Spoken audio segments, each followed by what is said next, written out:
उस रात अंधेरा कुछ ज्यादा ही भारी था, जैसे आसमान भी किसी का दर्द अपने अंदर समेटे बैठा हो। सड़क के किनारे हल्की बारिश हो रही थी और उसी ठंडी सुनसान सड़क पर 6 महीने की गर्भवती निष्ठा बेहोश पड़ी थी। उसके कपड़े भीग चुके थे, बाल चेहरे से चिपक गए थे और हाथ पेट पर ऐसे रखा था जैसे अपने बच्चे को हर हाल में बचाना चाहती हो।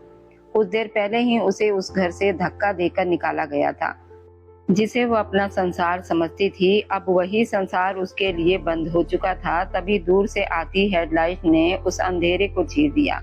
एक काली गाड़ी धीरे धीरे उसके पास आकर रुकी। गाड़ी का दरवाजा खुला और एक लंबा सा साया बाहर निकला। वह मसीहा था। उसकी नजर जैसे ही निष्ठा पर पड़ी, वह एक पल के लिए जड़ हो गया।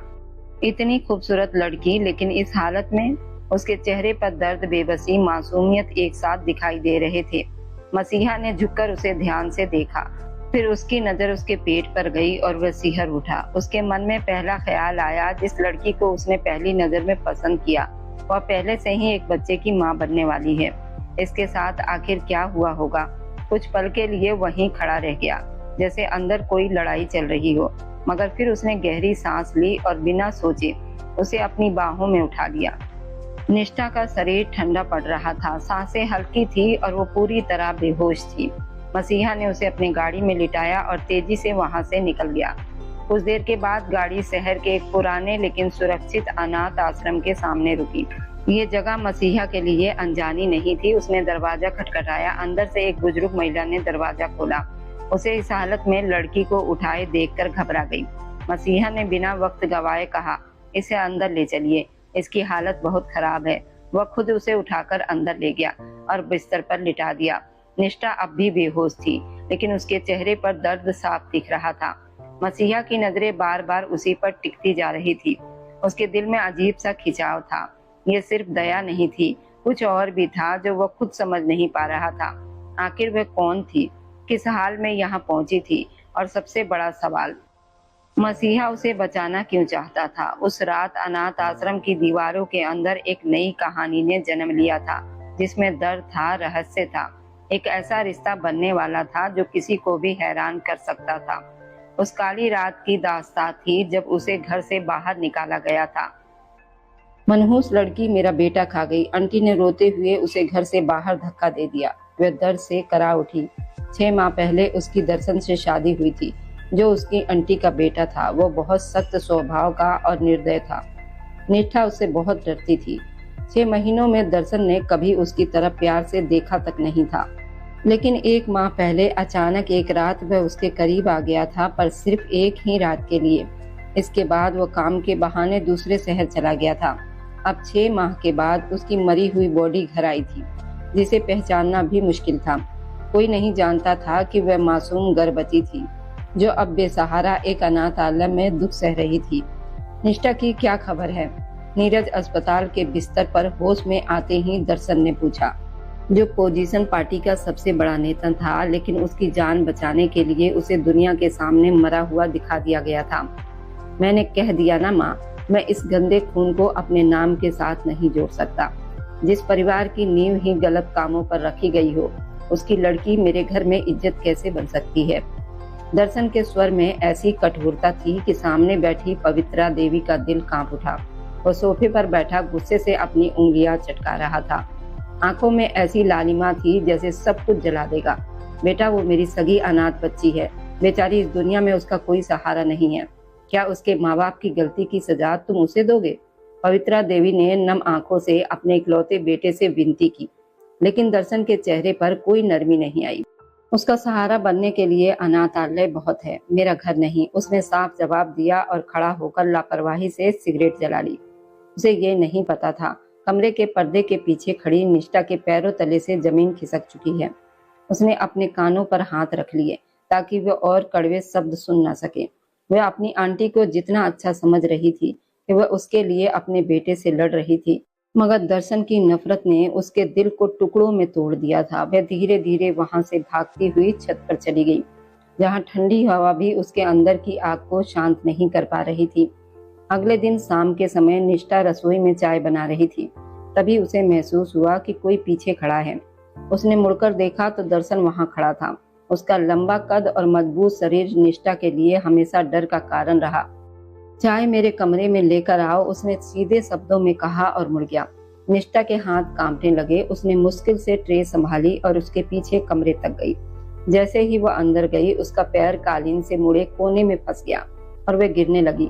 तभी दो मजबूत हाथों ने उसे थाम लिया और अपने सीने से लगा लिया। ट्रे उसके हाथ से छूट गई। गर्म चाय के छींटे दर्शन के सफेद कमीज पर गिर गए, मगर उस समय दोनों को इसका ध्यान नहीं था। निष्ठा की बंद आंखें और दर्शन की पकड़ के बीच एक अजीब सा सन्नाटा और एहसास था। दर्शन ने चुपचाप उसके चेहरे को देखा। वह इतनी करीब थी कि उसकी सांसों की आवाज सुनाई दे रही थी। छोड़िए मुझे, निष्ठा ने कांपती आवाज में कहा तो दर्शन को होश आया और उसने उसे झटके से दूर कर दिया, जैसे वो कोई गंदी चीज हो। देखकर नहीं चल सकती, या ये भी कोई चाल है मेरे पास आने की, उसने तिरस्कार से कहा। निष्ठा की आंखों में आंसू भर आए। वह नीचे झुककर टूटे कप के टुकड़े उठाने लगी। तभी एक तेज टुकड़ा उसकी उंगली में चुभ गया। उसके मुंह से दर्द की आवाज निकली। दर्शन ने एक पल के लिए उसकी खून से भीगी उंगली देखी। उसके दिल में कुछ हलचल हुई, लेकिन उसने तुरंत चेहरा फेर लिया। यहाँ से निकल जाओ और दोबारा मेरी नजरों के सामने मत आना। उसकी आवाज फिर से ठंडी हो गई। निष्ठा रोती हुई वहां से भाग गई। रात के समय दर्शन छत पर खड़ा सिगरेट पी रहा था। तभी उसकी नजर सामने वाली छत पर गई, जहां निष्ठा अकेली खड़ी आसमान को देख रही थी। चांदनी में उसका चेहरा और भी सुंदर लग रहा था। दर्शन ने गुस्से में सिगरेट नीचे फेंक दी और मन ही मन कहा, तुम कितनी भी सीधी बन जाओ, मैं तुम्हें अपने ऊपर हावी नहीं होने दूंगा। उसे अपनी माँ पवित्रा देवी की बात याद आई। अगर तुमने निष्ठा से शादी नहीं की तो मैं तुम्हारा चेहरा नहीं देखूंगी। माँ की इस बात ने उसे मजबूर कर दिया था। उसे लग रहा था कि उसका घमंड, उसका नफरत उसकी माँ के सामने हार रही है। वह अपने कमरे में चला गया। दूसरी तरफ निष्ठा भी अपने कमरे में चली गई। अगले दिन दोपहर को वह सीढ़ियों से ऊपर जा रही थी कि सामने से दर्शन आ गया। वह घबरा गई और मुड़ने लगी। तभी उसका पैर फिसल गया। वह गिरने लगी, लेकिन दर्शन ने उसे संभाल लिया। उसका सिर दर्शन के सीने से टकराया और उसने उसकी तेज धड़कन महसूस की। कुछ पल के लिए समय रुक गया। मुझे छोड़िए, निष्ठा ने डरते हुए कहा तो दर्शन ने उसे दूर कर दिया। गिरकर मरने का इरादा है, उसने ताना मारा। निष्ठा चुपचाप वहां से चली गई। 2 दिन के बाद पवित्रा देवी किसी काम से बाहर गई थी। घर में शांति थी। दर्शन अपने कमरे में काम कर रहा था। उसे तेज सिर दर्द हुआ। उसने रसोई में आवाज लगाई, लेकिन कोई जवाब नहीं मिला, तो वह खुद बाहर आया। निष्ठा हॉल में काम कर रही थी। एक कप चाय लेकर आओ जल्दी, उसने आदेश दिया। निष्ठा घबरा गई। उसने जल्दी में चीनी की जगह नमक डाल दिया। जब वो चाय लेकर आई तो दर्शन ने एक घूंट लिया और तुरंत गुस्से में कप फेंक दिया। ये क्या है? उसने गुस्से में उसे पकड़ लिया। मैंने जानबूझकर नहीं किया। निष्ठा रोने लगी। झूठ मत बोलो, तुम मुझे परेशान करना चाहती हो, उसने उसे डांटा। तुम इस घर में एक बोझ हो। उसके शब्द निष्ठा के दिल को चीर गए। वह रोती हुई कांच के टुकड़े उठाने लगी। अगली सुबह निष्ठा पवित्रा देवी के कमरे में गई तो उन्हें बेहोश पाया। उनका शरीर ठंडा हो रहा था। आंटी आंखें खोलिए, उसने घबराकर पुकारा। कोई जवाब नहीं मिला। वह दौड़कर दर्शन के पास गई। जल्दी आइए, आंटी की हालत खराब है। दर्शन तुरंत भागा और अपनी माँ को उठाकर अस्पताल ले गया। निष्ठा भी पीछे पीछे रोती हुई गाड़ी में बैठ गई। पूरे रास्ते दर्शन के जबड़े भींचे हुए थे और उसकी नजरें सड़क पर टिकी हुई थी, लेकिन उसके माथे पर उभरती नसें उसके अंदर के तूफान को साफ बता रही थी। अस्पताल पहुंचते ही पवित्रा देवी को इमरजेंसी वार्ड में ले लिया गया। सफेद दीवारें और दवाइयों की गंध से भरे उस सन्नाटे ने निष्ठा के मन को और भी डरा दिया। वह दीवार के सहारे खड़ी बार बार भगवान से प्रार्थना कर रही थी। तभी दर्शन उसके सामने आकर खड़ा हो गया। उसकी आंखों में वही पुराना गुस्सा था, लेकिन इस बार उसमें दर्द भी मिला हुआ था। खुश हो अब? यही चाहती थी ना तुम? उसने दबे गुस्से में निष्ठा का हाथ कसकर पकड़ लिया। ये सब तुम्हारी वजह से हुआ है। तुम्हारी इस मासूमियत के दिखावे ने मेरी माँ को अस्पताल के बिस्तर पर पहुंचा दिया है। अगर तुम इस घर में ना होती तो आज मेरी माँ इस हालत में ना होती।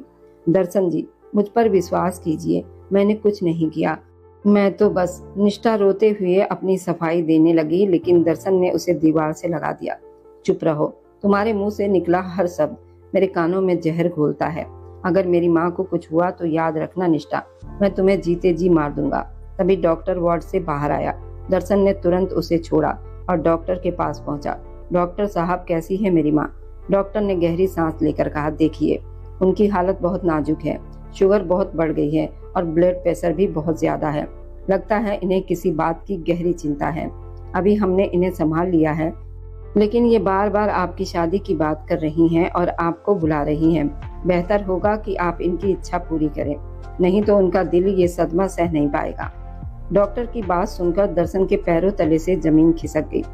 उसे अपनी माँ की वो बात याद आ गई कि अगर उसने शादी नहीं की तो वह उनका मरा हुआ चेहरा देखेगा। वह थक कर कुर्सी पर बैठ गया, सिर पकड़ लिया। वो पोजीशन पार्टी का सबसे बड़ा नेता था, लेकिन आज अपनी माँ की जान के सामने खुद को बहुत छोटा महसूस कर रहा था। कुछ देर के बाद जब उसे अंदर जाने की इजाजत मिली तो वह निष्ठा के साथ कमरे में गया। पवित्रा देवी ने जैसे ही उसे देखा, उनकी आंखों से आंसू बहने लगे। उन्होंने कांपते हाथों से उसका हाथ पकड़ा और फिर निष्ठा की ओर इशारा किया।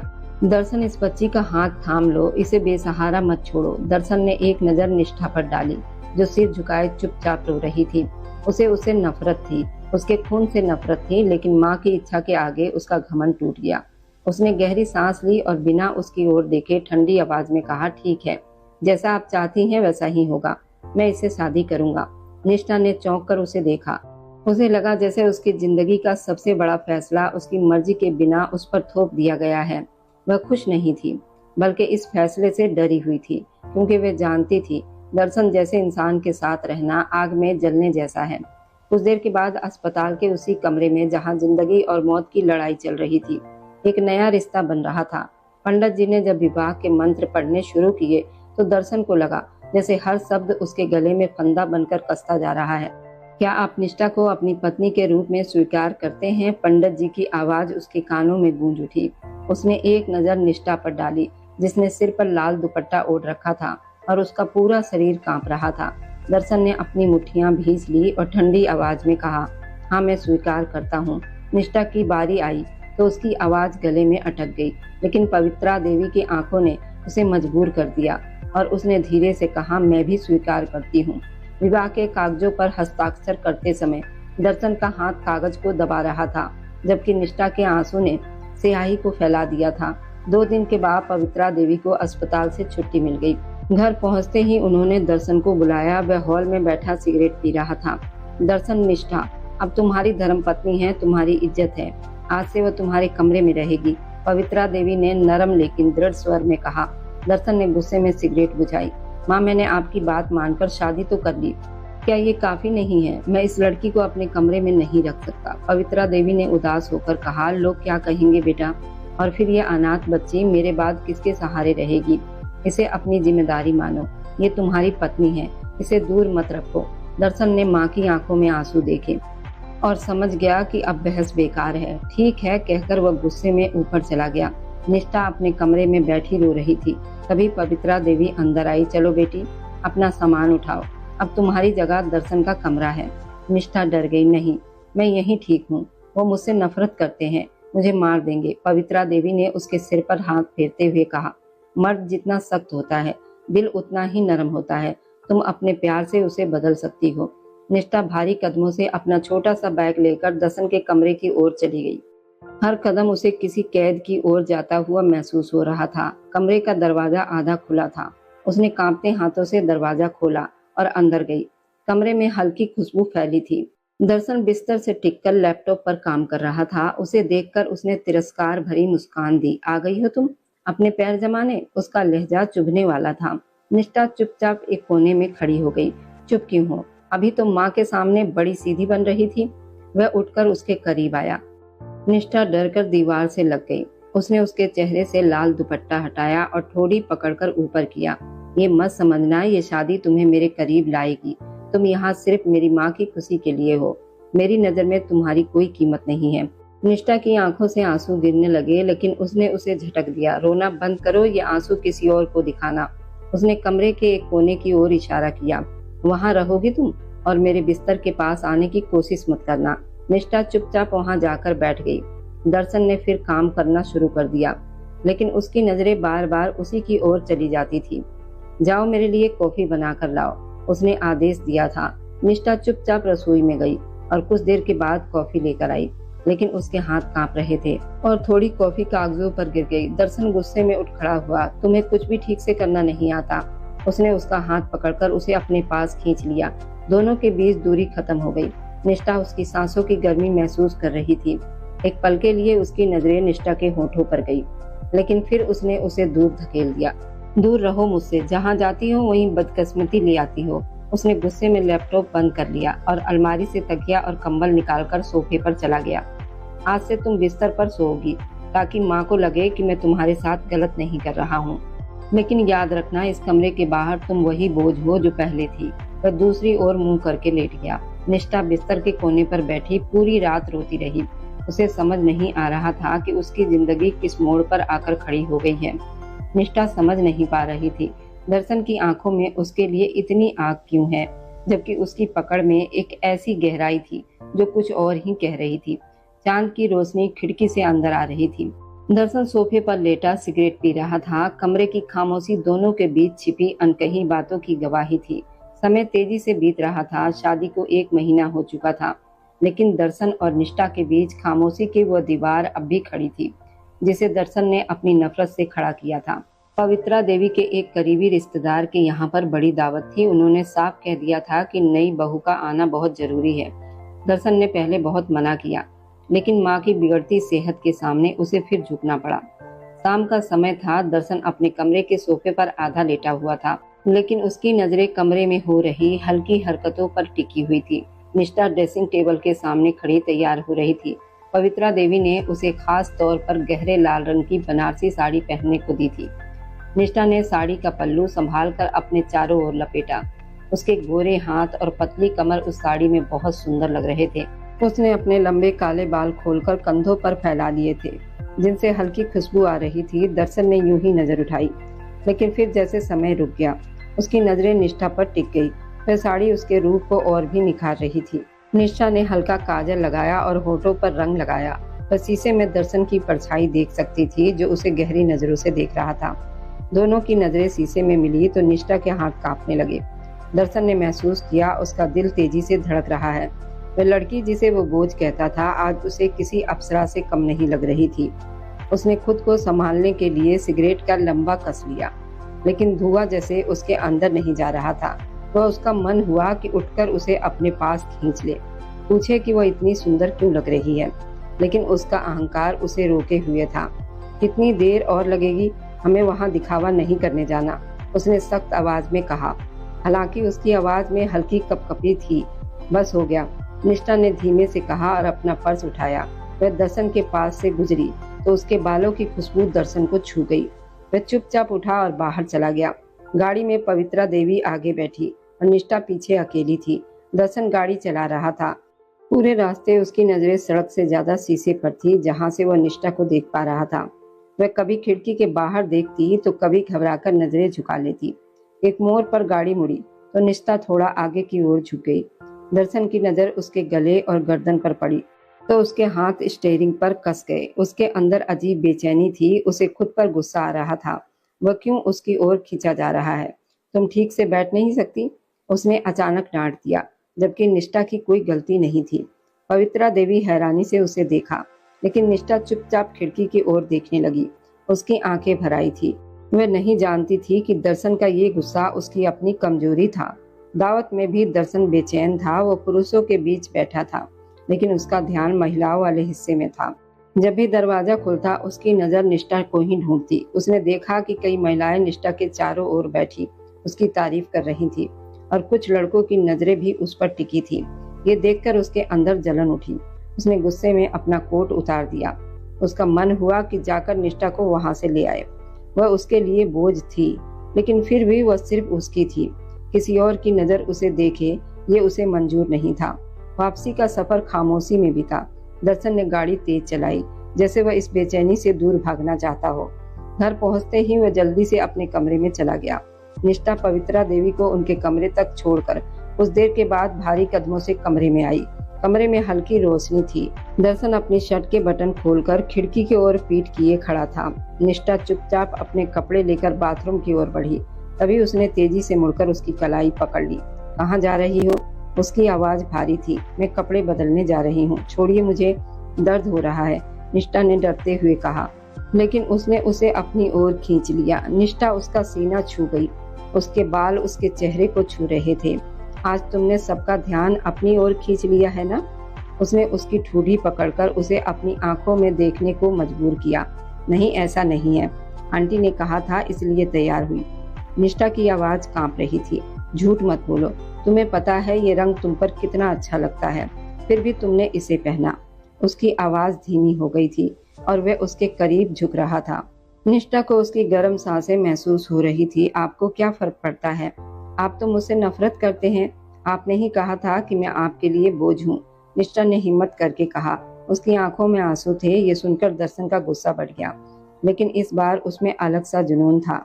हाँ, नफरत करता हूँ मैं तुमसे, तुम्हारे परिवार से, तुम्हारे इस मासूम चेहरे से जो मुझे सब भूलने पर मजबूर कर देता है।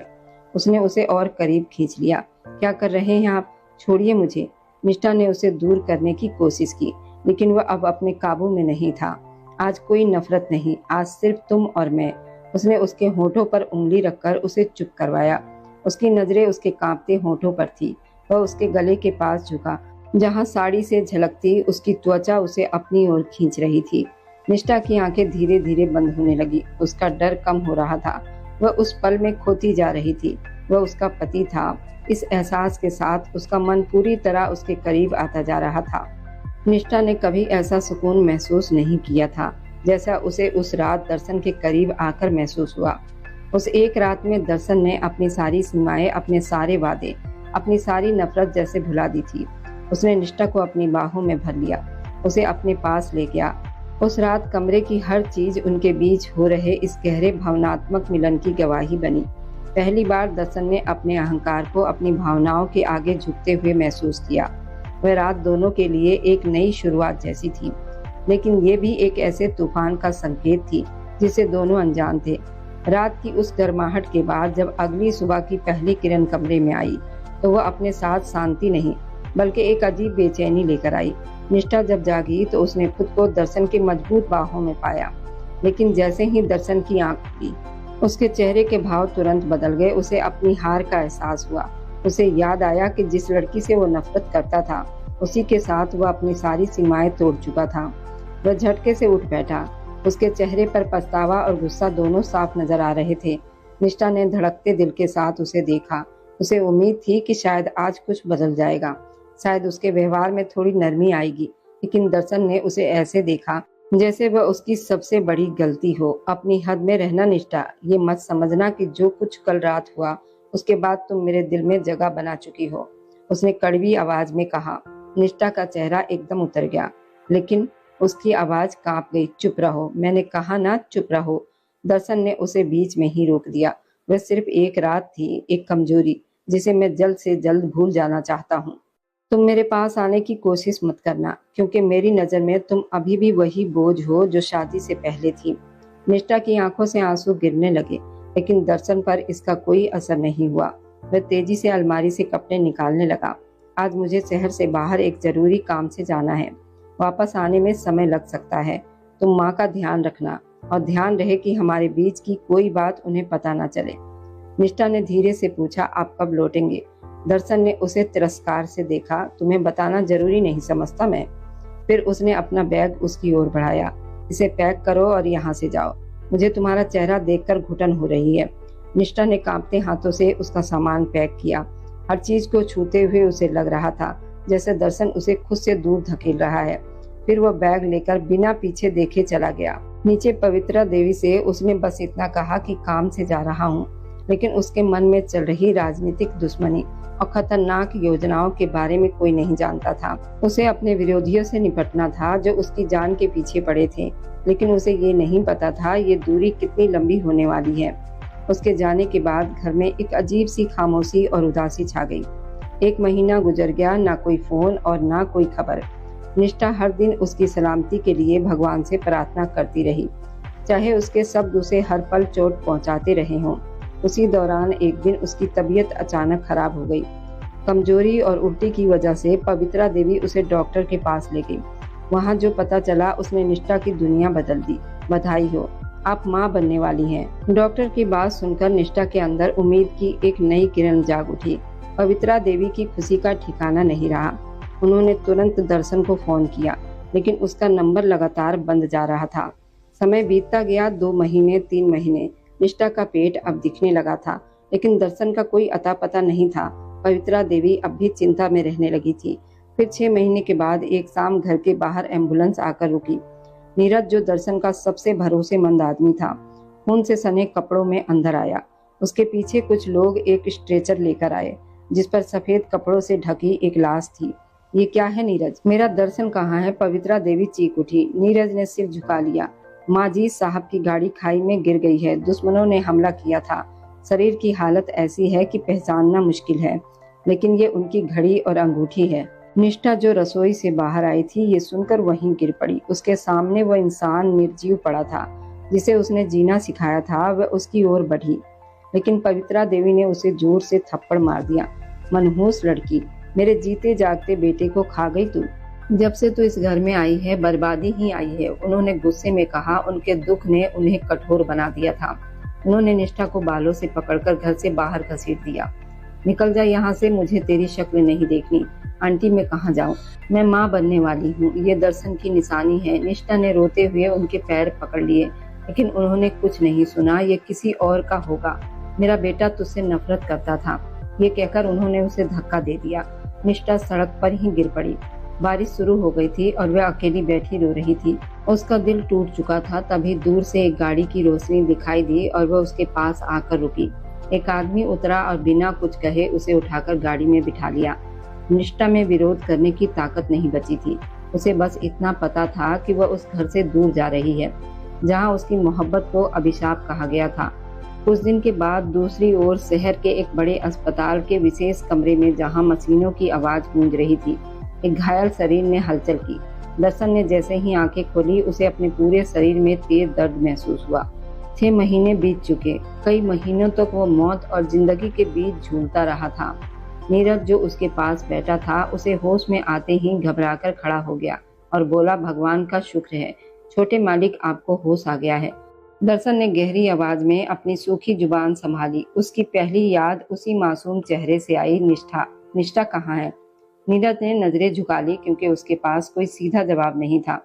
दर्शन ने गुस्से में कहा, नीरज, मैं तुमसे कुछ पूछ रहा हूँ। मेरी पत्नी कहाँ है? और वह उठने की कोशिश करने लगा, मगर शरीर के जख्मों के दर्द ने उसे तड़पा दिया।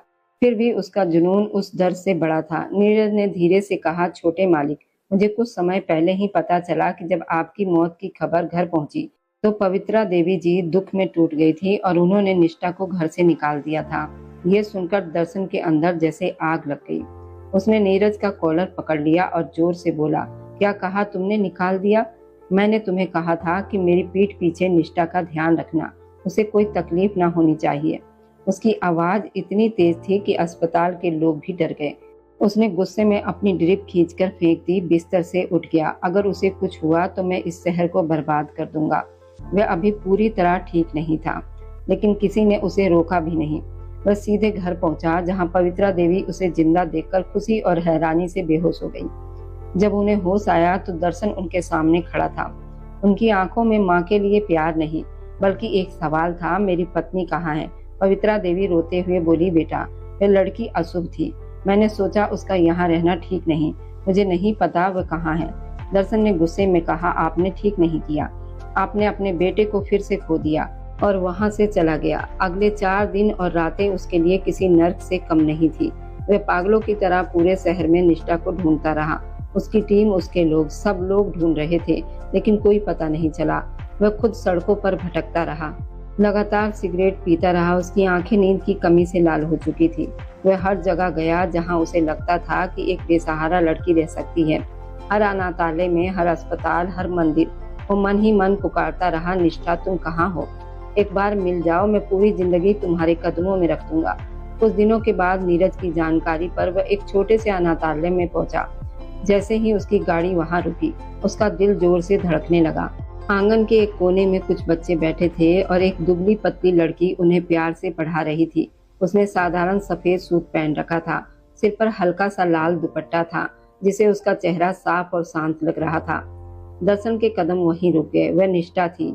उसके पास एक झूला रखा था, जिसमें एक छोटा सा बच्चा खेल रहा था। दर्शन धीरे से आगे बढ़ा। उसके जूतों की आवाज सुनकर निष्ठा ने सिर उठाया। जैसे ही उसने दर्शन को देखा, उसके हाथों से पेन गिर गया। उसे विश्वास नहीं हुआ। उसके होठों से निकला, आप तो मर चुके थे। दर्शन ने कुछ नहीं कहा। उसकी नजर सीधे बच्चे पर गई, जिसकी आंखें बिल्कुल उसी की जैसी थी। उसके अंदर कुछ टूट गया।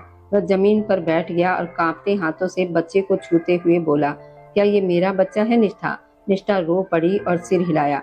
दर्शन ने बहुत संभल कर बच्चे को उठाया और सीने से लगा लिया। उसकी आंखों से आंसू गिरने लगे। उसने कहा, मुझे माफ कर दो मेरे बच्चे, तुम्हारा पिता बहुत गलत था।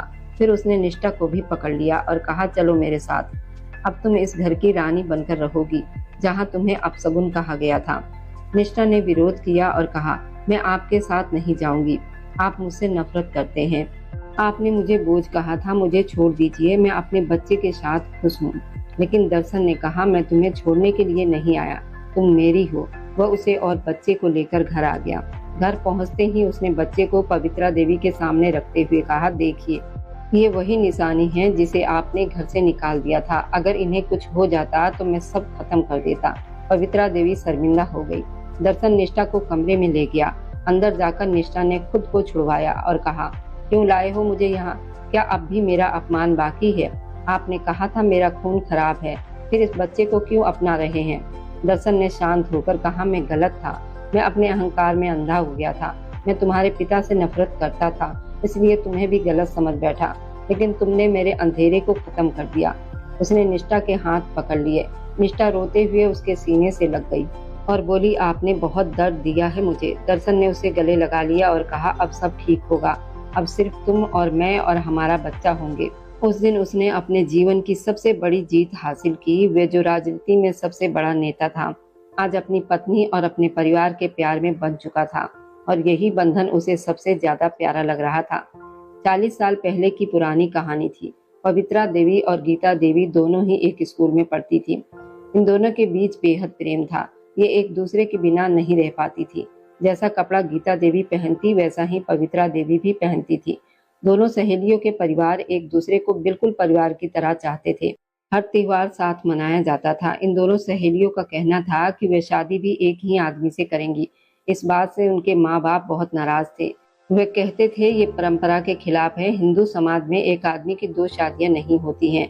गीता देवी और पवित्रा देवी ने आपस में कसम खाई थी कि वे एक ही आदमी से शादी करेंगी। लेकिन पहले गीता देवी के लिए सत्यजीत का प्रपोजल आ गया। नहर के उस पार उनका घर था। गीता देवी का पूरा परिवार राजनीति में था।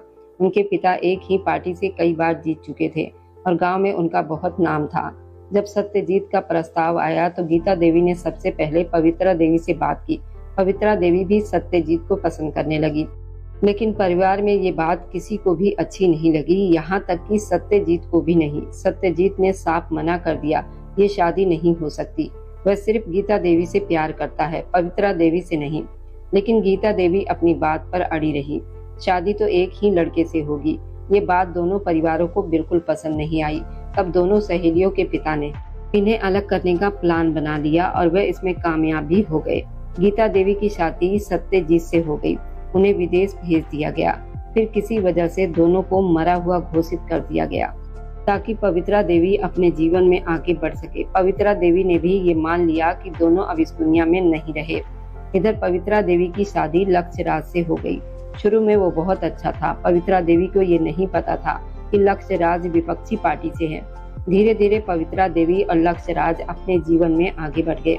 उनका बेटा दर्शन पैदा हुआ। उधर गीता देवी और सत्यजीत को भगवान ने एक प्यारी सी बेटी दी थी जिसका नाम निष्ठा था। वे दोनों गांव वापस आ चुके थे, लेकिन पवित्रा देवी से उन्हें छिपाकर रखा गया था। गीता देवी को बताया गया कि उनके जाने के बाद पवित्रा देवी ने शादी कर ली और विदेश चली गई और वे उनसे बहुत नाराज है। इस तरह दोनों सहेलियों के बीच उनके ही परिवार ने दुश्मनी पैदा कर दी ताकि वह अपने अपने जीवन में आगे बढ़ सके और उनकी जिद खत्म हो जाए। भगवान ने उन्हें जीवन साथी तो दे दिया, लेकिन जो झूठ बोला गया था उसे भी सच बना दिया गया। विपक्षी पार्टी के लक्ष्य राज ने कई सालों के हार के बाद पहली बार सत्ता हासिल की और उनकी एंट्री बहुत धमाकेदार रही। उसके बाद हर 5 साल में वही जीतते रहे। अब सत्यजीत के लिए ये चुनौती बन गई थी। कई सालों तक जीतने के बाद अब वो लगातार हार रहे थे। इसी तनाव में एक दिन एक कार हादसे में गीता देवी और सत्यजीत दोनों की मौत हो गई और उनकी बेटी निष्ठा बिल्कुल अकेली रह गई। दोनों परिवारों के बीच दुश्मनी तो थी ही, लेकिन दोस्ती उससे भी गहरी थी। जब ये खबर पवित्रा देवी को मिली तो उन्होंने अपनी सहेली की बेटी निष्ठा को गले से लगा लिया और वचन लिया, जो काम वे दोनों सहेलियां नहीं कर पाई, अब वो अपने बेटे दर्शन की शादी निष्ठा से कराकर पूरा करेंगी। इसी जिद ने उन्हें अलग तरह का बना दिया और वे निष्ठा को लेकर शहर चली गई।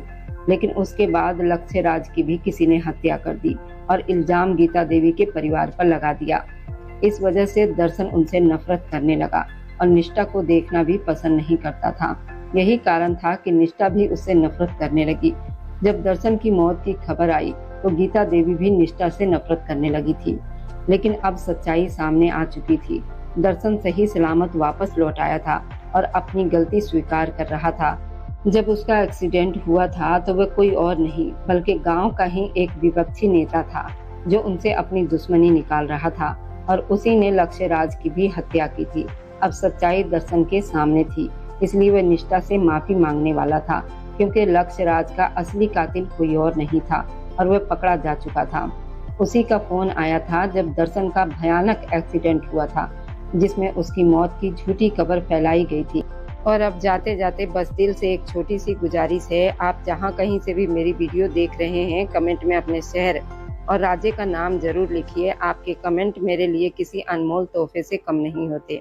और जो लोग अपना कीमती समय देकर मेरी कहानियों को देखते और लाइक शेयर करते हैं, उन सबका मैं दिल से धन्यवाद करती हूँ। अगर आज की कहानी ने आपके दिल को छुआ हो तो वीडियो को लाइक करें और अपने दोस्तों तक जरूर पहुँचाएं। और हमारे इस छोटे से परिवार का हिस्सा बनने के लिए चैनल को सब्सक्राइब करना ना भूलें, क्योंकि आपका हर सब्सक्राइब मेरे लिए आपका प्यार और भरोसा है। फिर मिलेंगे एक नई भावनाओं से भरी कहानी के साथ। तब तक खुश रहिए, स्वस्थ रहिए, मुस्कुराते रहिए।